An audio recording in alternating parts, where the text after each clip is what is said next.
আসসালামু আলাইকুম।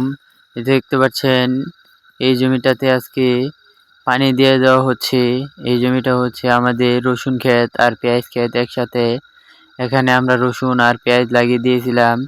আপনাদেরকে দেখিয়েছিলাম এই জমিটা আমরা একটা নিড়ানি দিচ্ছি। ওই নিড়ানি দেওয়ার পরেই আমরা এই জমিতে পানি দিয়ে দিচ্ছি যাতে পেঁয়াজগুলা একটু ভালো হয়।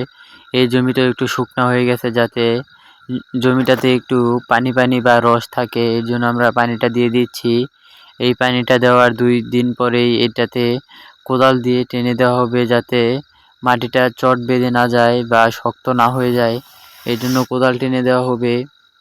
দেখতে পাচ্ছেন এই জমিটাতে পেঁয়াজ আর রসুনের জমিটাতে পুরোটাতে ভালো করে পানি দিয়ে দিচ্ছি যাতে এটা একটু রস পায়, যাতে গাছগুলো একটু ভালোভাবে হয়। এজন্য আমরা পানিটা দিয়ে দিচ্ছি। এই যে দেখতে পাচ্ছেন পুরো জমিটাতেই পানি দিয়ে দিব। রসুনের জমিটাতে একটু বেশি করে দিচ্ছি এই রসুনের গাছগুলো একটু চিকন চিকন বা ছোট রয়েছে।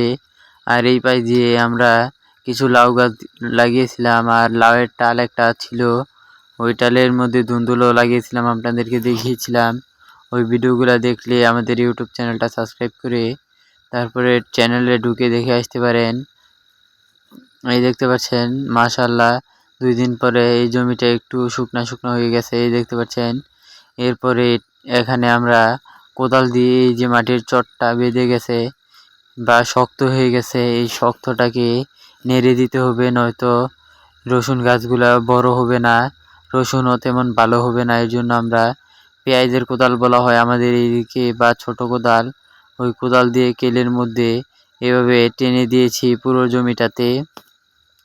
জমিটাতে টেনে দিয়েছি। দেখতে পাচ্ছেন মাশাআল্লাহ টেনে দিলে মনে হয় আল্লাহ দিলে ভালো রসুন বা পেঁয়াজ হবে। আবার কিছু আগাছা থাকলে ওই আগাছাটাও মরে যাবে। এর জন্য আমরা কোদালটা টেনে দিচ্ছি। এই কোদালটা টানতে আমাদের 2 ঘন্টার মতন সময় লেগেছিল। পুরো জমিটাতে কোদাল টানতে 2 ঘন্টার মতন সময় লেগেছিল।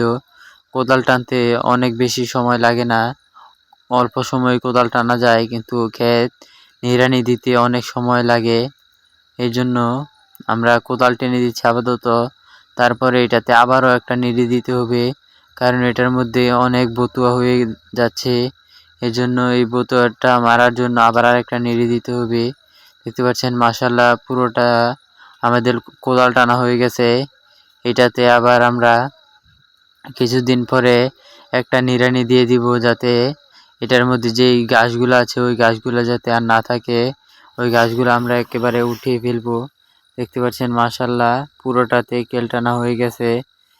মাশাআল্লাহ পেঁয়াজ গাছগুলো অনেক সুন্দর আছে। এখানে আমরা পানি দেওয়ার আগে আবার কিছু সারও দিয়ে দিয়েছিলাম।